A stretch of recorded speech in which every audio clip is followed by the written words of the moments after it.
Dès la première minute de jeu, les Genoux se montrent dangereux avec ce centre d'Eman capté par le gardien. Quelques instants plus tard, après un choc aérien, le capitaine Romain Jacuzzi, touché au bassin, est évacué sur civière. La 14e, le coup franc tiré en pleine lucarne par Aurélien Gazeau permet au Poiré d'ouvrir le score. Romain Jacuzzi fait alors son retour sur le terrain, mais il sort définitivement peu après, remplacé par Serge Chimon. Le Poiré s'offre quelques belles occasions comme ce centre de Gazeau qui rebondit sur le genou de Simon. Ajaccio réplique avec sa première véritable action dangereuse, une longue frappe de Verdier qui passe à gauche de la cage, mais qui résonne comme un avertissement puisqu'à peine une minute plus tard, Boesso face au gardien égalise. Un partout, c'est sur ce score de parité que les deux équipes rejoignent les vestiaires. Il y a eu quand même de belles occasions et le gardien en face a fait de bons arrêts. Le Poiré domine et méritait largement le 1-0. On se fait égaliser sur une très belle action bien construite. Un partout à la mi-temps. Score honorable. C'est la première fois que je découvre le Poiré et je suis quand même agréablement surpris par le niveau de jeu.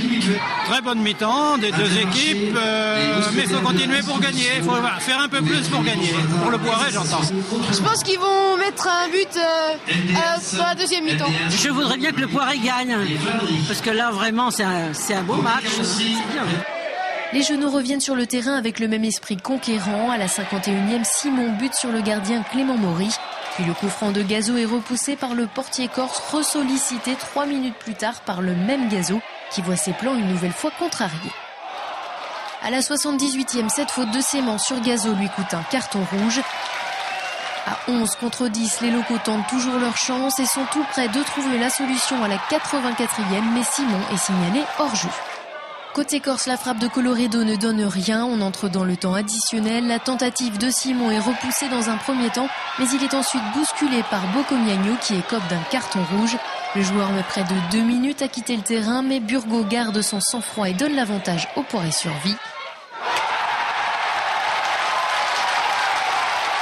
Le score aurait pu en rester là, mais la tension monte. Simon serre Eman qui est fauché par le gardien dans la surface de réparation.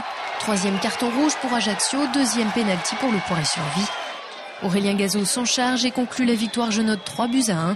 Une victoire assez logique au vu de la physionomie du match. Ça fait du bien de marquer. Après, le principal c'est qu'on gagne. Donc on avait à cœur de gagner à domicile après les 2 victoires qu'on avait fait. Donc là c'est fait, donc maintenant on va essayer de continuer notre série. Le scénario du match rajoute encore une charge émotionnelle supplémentaire et on est content que ça soit en notre faveur. On a eu des frappes, on a eu des corners, on a eu c'est un match où il y a des occasions. On va pas bouder notre plaisir dans ce genre de situation d'arracher la victoire. C'est une satisfaction. Des qualités dans le jeu, mais aussi dans la tête. Le Poiré Survie trouve peu à peu sa place dans le championnat de national. Cette 3e victoire consécutive lui fait gagner 4 places, désormais 13e avec 11 points.